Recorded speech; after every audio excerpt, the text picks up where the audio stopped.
V tomto videu si ukážeme, ako sa používa niekoľko nástrojov, ktoré môžete použiť pri prezentovaní vašich učebných hodín. Ukážeme si, ako sa dajú nastaviť prechody medzi stranami, ako sa používajú nástroje odkrytia reflektor a taktiež poznámky na obrazovke. Na tejto strane nastavíme prechod. Môžeme to urobiť buď tak, že prejdeme na Vložiť a prenos strany, alebo pomocou kliknutia pravým tlačidlom myši a znova prenos strany. Zobrazí sa nám takéto menu, kde najprv nie je nastavený žiadny prechod. Nastavíme napríklad posunúť vľavo. Taktiež je možné nastaviť, či sa daný prechod použije pre celý dokument alebo iba aktuálnu stranu. Ponecháme aktuálnu stranu.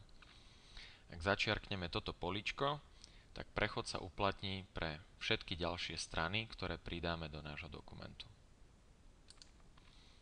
Na ďalšej strane podobným spôsobom nastavíme napríklad posunúť dole. Ak si teraz tieto stránky zobrazíme znova, vidíme, že sa zobrazia s patričným grafickým efektom.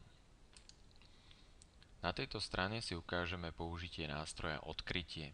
Prejdeme na Aplikácie a Odkrytie. Zobrazilo sa nám takéto tienidlo, ktoré môžeme posúvať zhora, zprava, zdola, taktiež zľava a taktiež môžeme nastaviť priehľadnosť. Ďalším nástrojom je reflektor. Zobrazí sa nám taktiež takéto zatienenie, len s malým okienkom, ktoré môžeme posúvať tak, že klikneme na šedú oblasť a posunieme okienko tam, kam ho chceme mať. Dá sa meniť jeho veľkosť jednoduchým potiahnutím kurzora a taktiež jeho tvár. Zvolíme napríklad kruh a zmeníme jeho veľkosť a polohu. A taktiež môžeme nastaviť rôzne úrovne priehľadnosti. Poznámky na obrazovke. Prejdeme do Wordovského dokumentu, kde máme príklady z matematiky. Ak teraz stlačíme ikonu poznámky na obrazovke,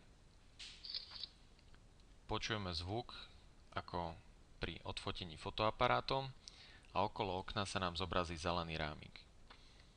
Vtedy máme ako keby fotku pracovnej plochy, v ktorej môžeme pracovať s nástrojmi rovnako ako v poznámkovom bloku. Čiže môžeme používať zvýrazňovač, písať text alebo napríklad použiť pero či štetec.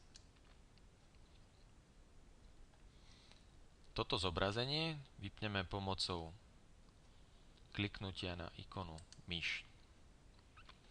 Ak teraz prejdeme späť do poznámkového bloku a otvoríme galériu,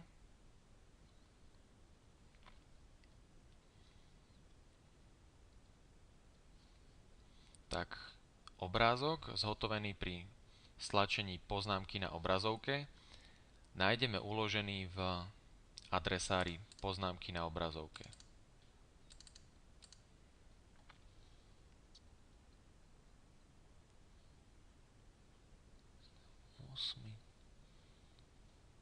Tu. A jednoduchým potiahnutím ho môžeme zobraziť v našom poznámkovom bloku a ďalej s ním pracovať.